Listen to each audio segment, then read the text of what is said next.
It's hot again today. Is it almost 1 p.m. already? My meeting ran long. What should I do for lunch? I glanced up at the building in front of me.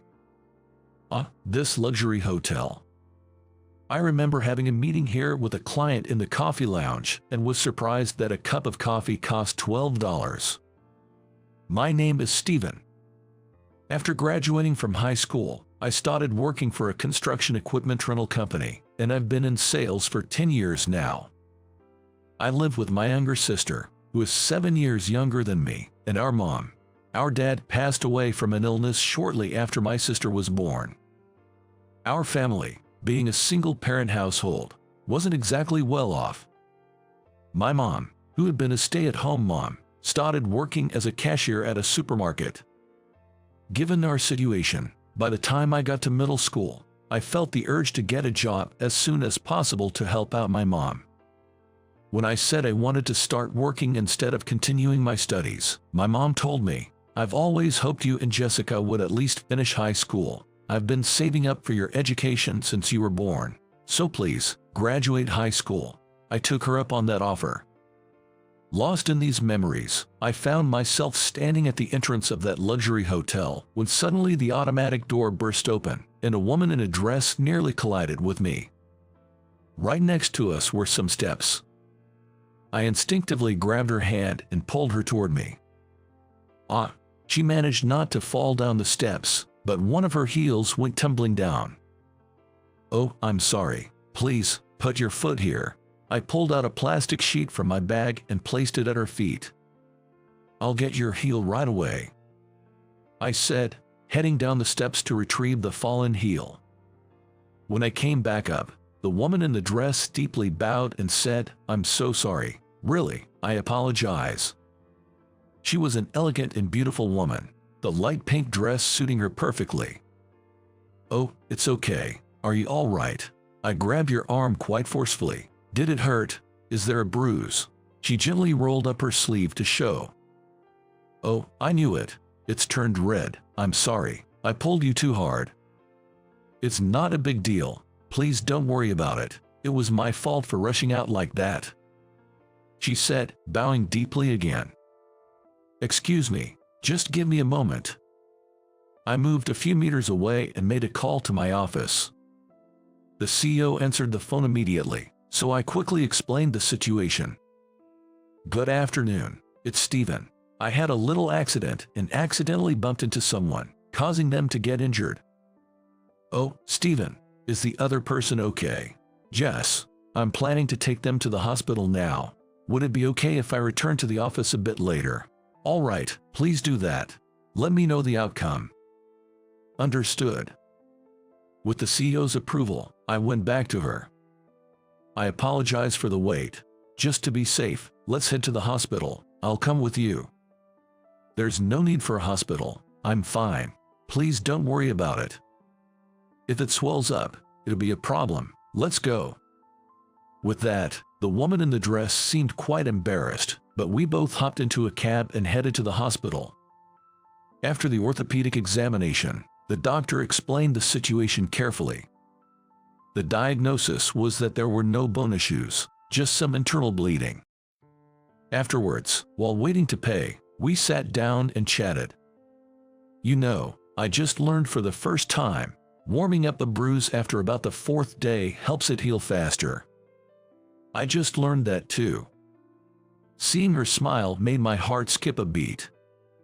"Oh, I forgot to introduce myself earlier. My name is Steven." "I am Catherine, right? Earlier, the nurse called you Catherine." Right after that, both of our stomachs growled at the same time. "Oh my, how embarrassing," she said with a flushed face. "It's getting late, isn't it?" We laughed, and when we checked the time, it was past 3 p.m. I told her I'd report to the office and then have lunch before returning. I invited Catherine out for lunch. After reintroducing ourselves, she began to share her story. Catherine is a 21-year-old college student. Turns out, her father is the CEO of the big company, Johnson Enterprises. She was certainly beautiful in her dress, and the term of president's daughter was apt. She was told there was a tea party at that hotel, but when she arrived, there was an unfamiliar man there, apparently set up for a blind date. I was surprised to hear that Catherine, still a student, was tricked by her parents into attending a blind date. Catherine, a blind date while you're still in college. Why would they do that? Well, my dad wanted a son to take over the business, but since I'm a girl, I can't be the next CEO, so he wants me to marry someone suitable to be the next CEO. Wait, marry someone to be the next CEO? When I rolled my eyes at the story, which seemed impossible to the average person like me, she continued her story with a downcast look on her face.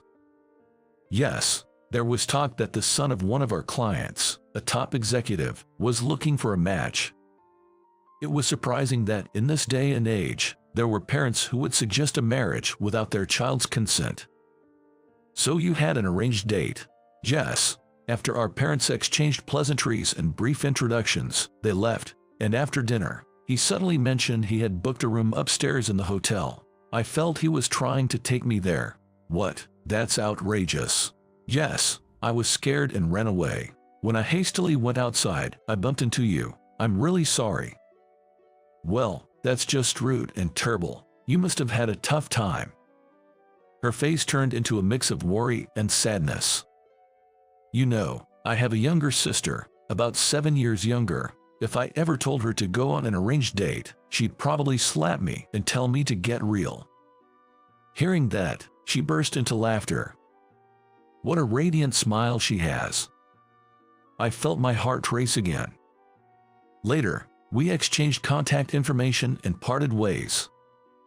When I got home, I told my sister, Jessica, about the day's events. What? Seriously? An arranged date without even asking her? Who does that nowadays? That's unbelievable. Totally unacceptable, she said, clearly upset as if it had happened to her. The next day, I received an email saying she had been severely scolded by her parents upon her return home. After that incident, I heard that Catherine got a pretty serious talking to when she got home. Why? She didn't do anything wrong. It's absurd she got scolded. Maybe we should talk to her parents. That's just wrong. I'd like to chat with her.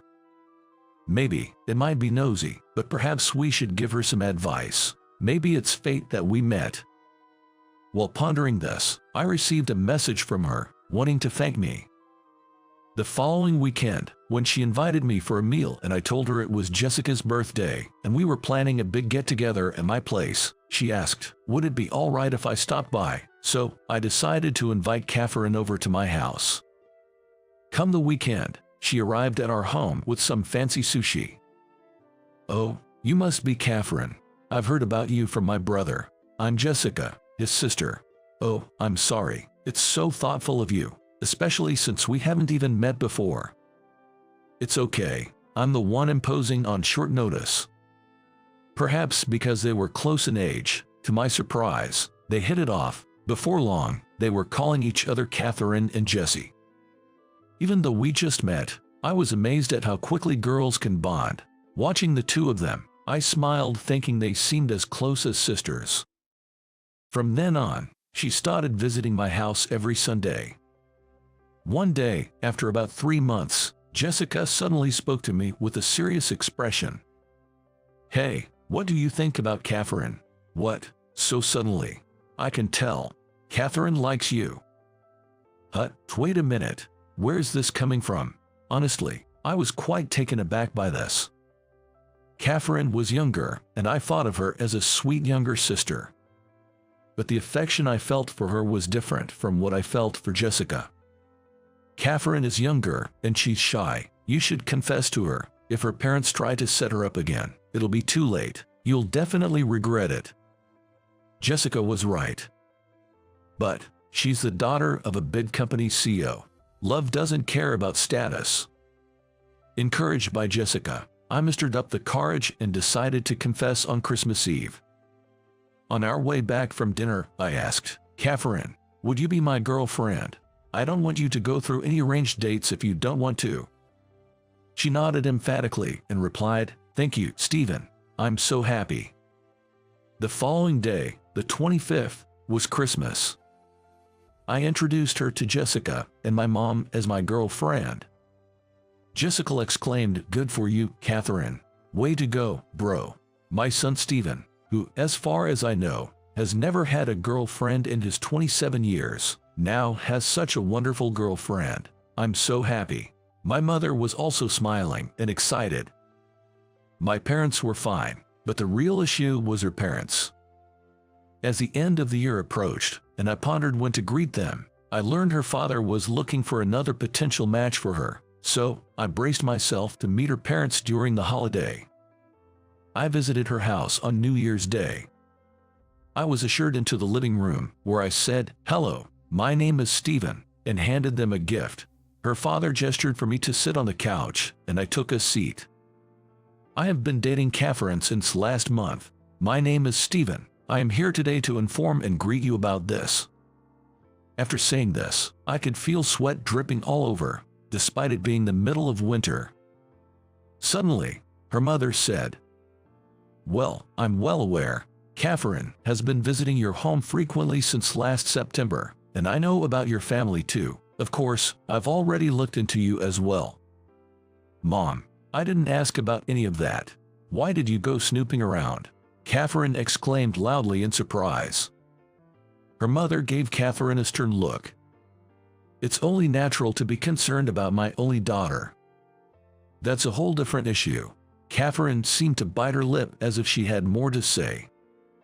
"Well, in that case, I'll skip the introductions. I'd like to continue seeing Catherine seriously. That's why I took the time to come here today." Her mother frowned slightly and said, "You're aware that Catherine is the daughter of the CEO, right? Your family is just your mother and younger sister, I believe. From a not-so-wealthy household. You didn't go to college, and you work at a pretty small company. Didn't you think you might be out of your league?" Indeed, I was at a loss for words. While I was searching for a reply, Catherine glared at her mother again. "Mom, that's incredibly rude." "Rude? I'm just stating the facts." Catherine and her mother argued, while her father just watched. "Well, you're right. Since my father passed away when I was in elementary school, my mother worked part-time jobs she wasn't used to support my sister and me. I wanted to start working as soon as possible to help out, so I never considered going to college. It's also true that the company I work for is small compared to the one where her father owns." After he said this, her father chimed in. "You seem to be more than what I heard from Mr. Johnson." Mr. Johnson? Why is my CEO's name coming out of her father's mouth?" As I wondered, the conversation continued. "I've heard you've been with Johnson Rentals for 10 years and have always been an outstanding salesman. You've studied for and obtained several certifications that would be beneficial for the job even without being told by your boss. Did you also research my wife and my preferences for the gift you brought today? Mr. Johnson has been bragging about you. He said there hasn't been a new employee more dedicated and polite than you in the past decade." Turns out, her father is an old friend of Mr. Johnson, the CEO of the company I work for. After checking into me with a private investigator, he found out I was an employee at his friend and business partner, Mr. Johnson's company, and asked about me. "You're friends with the CEO, but I might be a bit overrated." When I said that, her father stared intently at my face and responded, "With my daughter's temperament, it's just too much for her to take on the role of CEO. She's gentle and doesn't have the nature to lead or be above others. But I don't have much time left. Therefore, I've been thinking of finding a suitable son-in-law to entrust the company to. However, there are just too many unsuitable men out there, and it's been a real challenge." Hearing this wasn't only a shock to me. Catherine was also unaware of her father's illness. "Dad, is it a serious illness?" "It seems to be a brain tumor. It's in a tricky location. They say if it's short, maybe a year. If long, just a few years." "Oh no." As she spoke, tears welled up in her eyes. "So, Steven, if marriage is an option, would you consider working for me? But if you can't see yourself getting married, I'm sorry, but I'd like you to break it off with her." Wow, I never imagined the conversation would take this turn. It really caught me off guard. I decided to be honest about how I'm feeling right now. I'm sorry. I've only known Catherine for just under 6 months. We've only recently started dating. Honestly, I'm a bit taken aback by what you've just said. I think Catherine might feel the same way. Could we perhaps have some time to discuss and decide on the future of our relationship? When I looked over at Catherine, she was nodding in agreement. Understood. Take your time and talk it out. Let me know once you've come to a conclusion.